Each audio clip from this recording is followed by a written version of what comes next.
بسم اللہ الرحمن الرحیم رب زدنی علما۔ اور پھر وہ یہ بھی اعتراض ساتھ میں لگا دیتے ہیں کہ جی اگر ایک ہندو گاؤں ماتا کے پیشاب پیتا ہے تو پھر آپ اس کے اوپر جو ہے وہ تان کیوں کرتے ہیں؟ مختلف قسم کے لوگ، مختلف جو ہے وہ مینٹل اپروچ، مختلف اعتراضات، مختلف سوالات۔ اور اگر ہم میڈیکلی کتابیں پڑھتے ہیں، for example the medicine of prophet Muhammad صلی اللہ علیہ وسلم، ابن القیم رحمہ اللہ کی کتاب و طب کے نام سے، اور اس کے علاوہ جو ہے ابو علی سینا جو بہترین ماسٹر مائنڈ تھا طب کے حوالے سے، ان کی کتاب القانون فی الطب جو ہے، اس کتاب کے اندر انہوں نے باقاعدہ ان چیزوں کے بارے میں ایکسپلین کیا ہے کہ جو رسول اللہ صلی اللہ علیہ وسلم کی جو احادیث ہیں یہ مکمل طور پر ضابطہ حیات ہیں۔ آپ دیکھیں میڈیکلی اگر آپ ریسرچ کریں گے تو مسلمان سائنسدانوں کا بہت بڑا ہاتھ ہے۔ انشاءاللہ میں عنقریب یہ تقریر کرنے والا ہوں کہ سائنسی علوم کے اندر مسلمان علماء کی کارکردگی، یہ ہمیں یہ نہیں بتایا جاتا نا، ہمیں تو صرف یہ بتایا جاتا ہے کہ جابر تو جابر کر دیا ہے، ابو علی سینا کو کچھ اور نام دے دیا ہے، یعنی جو کارکردگیاں مسلمان سائنسدانوں کی تھیں اس کو پھیر کے انہوں نے گوروں کی طرف کر دیا۔ حالانکہ انیشلی سٹیجز اگر دیکھے جائیں تو وہاں پر مسلمان سائنسدانوں کے بہت بڑے ہاتھ ہیں، بہت بڑے کارنامے ہیں۔ انشاءاللہ تعالیٰ میں اپنی تقریر کے اندر ایک ایک بات انشاءاللہ تعالیٰ آپ کے سامنے واضح طور پہ کروں گا، لیکن جو ابھی کا جو مسئلہ ہے تو ہم کیا کریں؟ ماذا نفعل فی هذا الحدیث الذي رواه البخاری رحمہ اللہ فی صحیحہ، کہ جس حدیث کو امام بخاری رحمہ اللہ نے صحیح بخاری میں نقل کیا ہے وہ تو اصح الکتب بعد کتاب اللہ ہے، سب سے صحیح ترین کتابوں میں سب سے صحیح ترین کتاب ہے صحیح بخاری۔ تو یہ اونٹنی کی پیشاب، حالانکہ لوگ کہتے ہیں کہ جی پیشاب جو ہے وہ انسان کا ریفیوز، جانوروں کا بھی ریفیوز ہے، تو اس کے باوجود نبی کریم صلی اللہ علیہ وسلم نے کیسے پیشاب پلا دی؟ تو عزیزان گرامی یاد رکھیں کہ رسول اللہ صلی اللہ علیہ وسلم نے جو اونٹنی کی پیشاب اور اونٹنی کا دودھ متعین کیا تھا، یہ کون لوگ تھے، ان کو کیا بیماری تھی؟ اصل میں ان کو پیٹ میں یا ان کے پھیپھڑوں میں پانی بھر چکا تھا۔ اس کو موجودہ میڈیکلی پوائنٹ آف ویو سے ہم یوں کہیں گے کہ پلورل ایفیوشن یا اسائٹیز، یہ دو قسم کے مرض تھے، پلورل ایفیوشن یا اسائٹیز۔ اس مرض کے اندر انسان بہت بیمار ہو جاتا ہے، اور یہ ضروری نہیں ہے کہ کسی سبب پر یہ مرض ہو، بلکہ جو ہے وہ ڈاکٹرز یہ کہتے ہیں کہ کسی لمبے سفر کی وجہ سے جو ہے بندہ کوئی بھوکا رہتا ہے، پیاسا رہتا ہے لمبے سفر پہ، تو جس کی وجہ سے اس کے پیٹ میں پانی بھر جاتا ہے، جیسے کہ قبیلہ بنو عقل اور عرینا کے لوگوں کے پیٹ میں پانی بھر چکا تھا۔ رسول صلی اللہ علیہ وسلم نے جب یہ کیفیت دیکھی تو آپ نے فرمایا اونٹنی کی پیشاب اور اونٹنی کا دودھ۔ دیکھیں اس کو یوں سمجھیے کہ ایک دفعہ ایسا ہوا عرب کے اندر، ایک کتاب لکھی تھی ایک شخص نے، وہ غیر مسلم تھا، ڈاؤٹی نام تھا، سیاح تھا ڈاؤٹی۔ ڈاؤٹی نے اپنی کتاب عربیہ پیٹرا کے اندر اور عربیہ ڈیزرٹا کے اندر 1924 یا 26 کے اندر اس نے دونوں کتابیں لکھی ہیں، عربیہ پیٹرا یا پھر جو ہے وہ عربیہ ڈیزرٹا۔ ان دونوں کتابوں کے اندر یہ اپنا ایک بڑا زبردست واقعہ نقل کرتا ہے۔ وہ یہ کہتا ہے کہ میں عرب کی سرزمین پر جو ہے وہاں سیاحت کے غرض سے گیا تو مجھے ایک عجیب بیماری ہوئی کہ میرے پیٹ میں پانی بھر گیا۔ اب میں پریشان ہو گیا، تو میں جب اپنے ملک غالباً وہ جرمنی وغیرہ پہنچا تو وہاں کے ڈاکٹر سے اس نے رابطہ کیا، یہ 1924 یا 26 کی بات ہے، یہ اس کے بعد کی بات ہے قریب۔ تو وہ جب وہاں پہنچا تو وہاں جا کے ڈاکٹرز کو دکھایا تو ڈاکٹرز نے یہ کہا کہ جی ہمارے پاس اس کا علاج نہیں ہے، آپ اس جگہ پر تشریف لے جائیں کہ جہاں آپ کو یہ بیماری ہوئی ہے، وہاں کے لوگوں سے پوچھیں، میں بھی ممکن ہے کہ ان کے پاس اس کا کوئی سولوشن ہو۔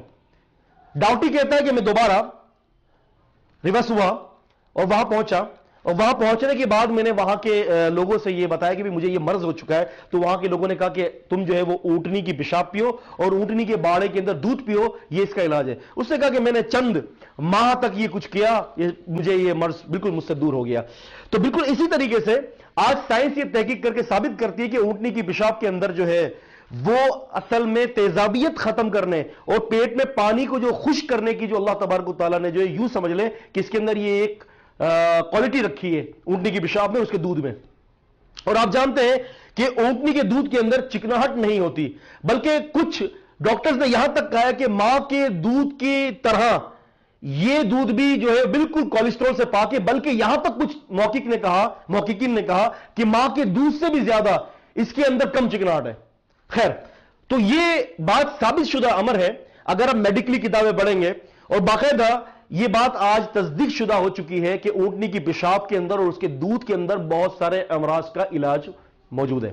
میں خود اس کا آبزرور ہوں.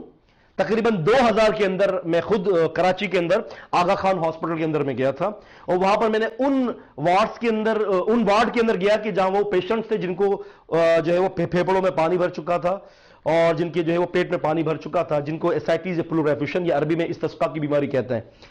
میں نے وہاں جا کے دیکھا تو وہاں پر میں نے ایسے مریضوں کو دیکھا کہ جن کے کمر کے طرف, کندھوں کے نیچے اور اس طرف جو ہے وہ پھیپھڑوں کے پاس, گردوں کے پاس, جو بھی آپ کہتے ہیں, اس طرف جو ہے وہ 2-2 انچ کے پائپ جو ہے وہ سراخ کر کے ڈالے ہوئے تھے. مجھے بڑا تعجب ہوا. میں نے لوگوں سے پوچھا یہ کون سے مرض ہے؟ کہا کہ ان کو جو ہے وہ پھیپھڑوں میں یا ان کے پیٹ میں پانی بھر چکا ہے. یقین مانیے کہ سرنج کے ذریعے جو ہے وہ پانی نکالا جاتا تھا. اس ٹائم کی بات ہے, 2000 کی بات ہے. میں بھی ممکن ہے کہ اب کوئی نئی ہے, کوئی جدید کوئی ریسرچ نکل آئی ہو, لیکن اس ٹائم پہ تو لوگوں کو تکلیف تھی ہے.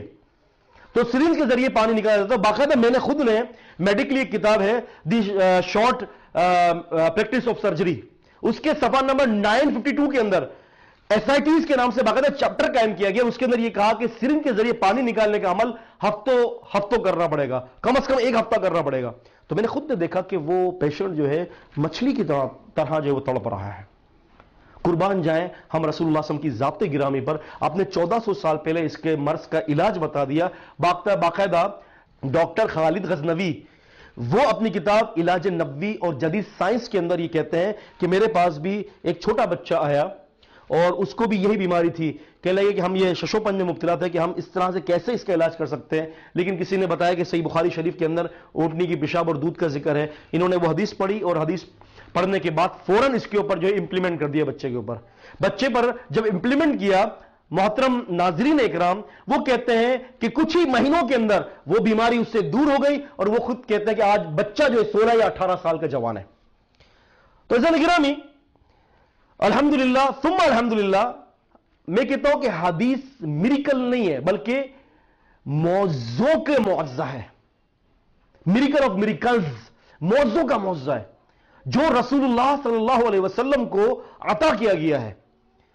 باقاعدہ اس کے اوپر آپ پڑھ سکتے ہیں, بہت ضخیم کتابیں لکھی گئی ہیں. القانون ایک بہت بڑی حیثیت ہے اس کتاب کی. انہوں نے ابو علیہ السلام نے کہاں سے یہ قوانین نکالے طب کے.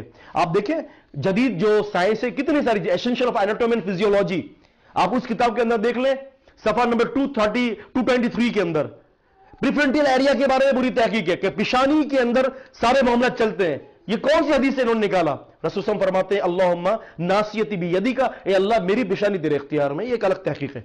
تو الحمدللہ آج سائنس اس بات کو تسلیم کر رہی ہے کہ اسلام کے اندر جو اسٹیٹمنٹس جو ہیں, اسلام کے اندر جو آیات ہیں قرآنی صورت میں یا حدیث صورت کے اندر, یہ بیانات 100% صحیح ہیں.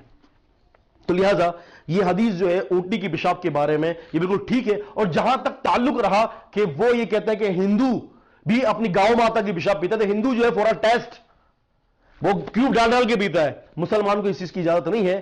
جہاں صحابہ نے جب پلایا تھا ان کو ایک ریزن تھا. وہ ریزن کیا تھا کہ ان کو بیماری تھی. تو بیماری کے وقت آپ اس کو استعمال کر سکتے ہیں, ورنہ ایسا کبھی بھی نہیں ہوا کہ صحابہ اکرام بغیر کسی ریزن کے جو ہے وہ آپ ایسی طرح سے جو ہے اس کو تناول فرماتے رہتے. ایسی روایت کے اندر موجود نہیں ہے, بلکہ علماء نے اس کو یوں کہا کہ یہاں پر ریزن ہے. فتح الباری اگر آپ پڑھیں گے تفصیل کے ساتھ اور توضیح جو ہے وہ ابن ملقن کی, تو وہ ریزن ہے. لہذا اس بات کو ذہن نشین رکھے گئے, ہندو اور مسلمانوں کے اندر اس بات کا بڑا فرق ہے, ڈسٹینس ہے. وہ لوگ بطور ایک جو ہے وہ شغل پیتے ہیں اور مسلمان بطور ایک علاج پیتا ہے. مسلمان اس کو عام حالت کے اندر پیتا نہیں ہے جس طرح سے وہ پیتے ہیں. تو لہذا ہم نے ان کے اندر فرق ہے. ہم ایک اس کو جو ہے ایک دوائی کے طور پر یوز کرتے ہیں اور وہ ایک شغل کے طور پر یوز کرتے ہیں. تو لہذا اس حدیث کو ان لوگوں کے ساتھ ملانا کسی بھی حوالے سے درست نہیں ہے.